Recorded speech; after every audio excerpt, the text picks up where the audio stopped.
如果你要做好啲嘅，就要睇長遠少少嘅嘢，唔好做而家呢個市場，因為而家市場做嘅嘢係人哋2-3年前已經部署好㗎啦。所以你要睇政策，內地要去政策主導，要明白國家，要明白個城市發展係想做緊啲乜嘢，配唔配合到你嘅產業。千祈唔好為咗個政策嘅資助嘅獎金去，呢件事係得不償失嘅，話俾你知經驗。我哋有優勢嘅地方，特別係即係而家你話去到2-3線城市，即係譬如嗰啲醫療保健上邊，佢哋都係仲係好信香港嘅。其實大家可以睇到就係返到國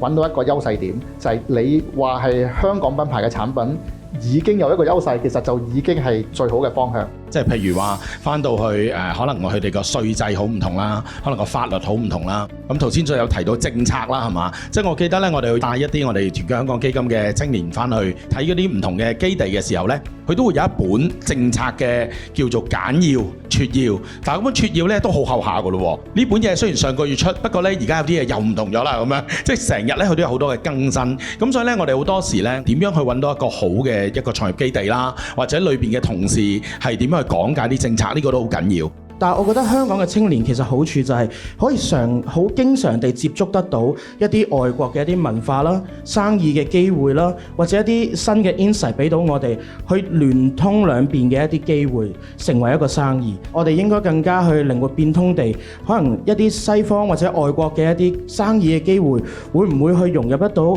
我哋嘅祖國入邊去實施呢？或者又相對地，我可唔可以喺祖國入邊攞到啲更加有優勢嘅資源，去完成得到外國嘅一啲項目呢？我覺得可以從呢啲角度去出發，會更加容易去做得到一個生意出嚟啦。香港社會各界，包括政府也好，還是 NGO 商業也好，它其實是在青年的早期，像中學和大學期間，它都會提供一系列的實習跟交流的機會。那我們今年會有300名的香港青年來到內地來實習。那接下來我們會有1個月的時間呢，就會有5到6名的這個香港青年，中6的學生剛剛考完 DSE， 然後來我們這裡去實習，去 rotate 不同的 roles。然後這樣的話，香港青年他特別大的一個優勢在於，他能早期去嘗試到哪些是適合自己的，找到自己的定位，不單只是說我學什麼專業，我就一定要去從事什麼行業，而是他可以在早期的時候就嘗試到不同行業，跨界去 experience，然後找到自己定位在哪裡。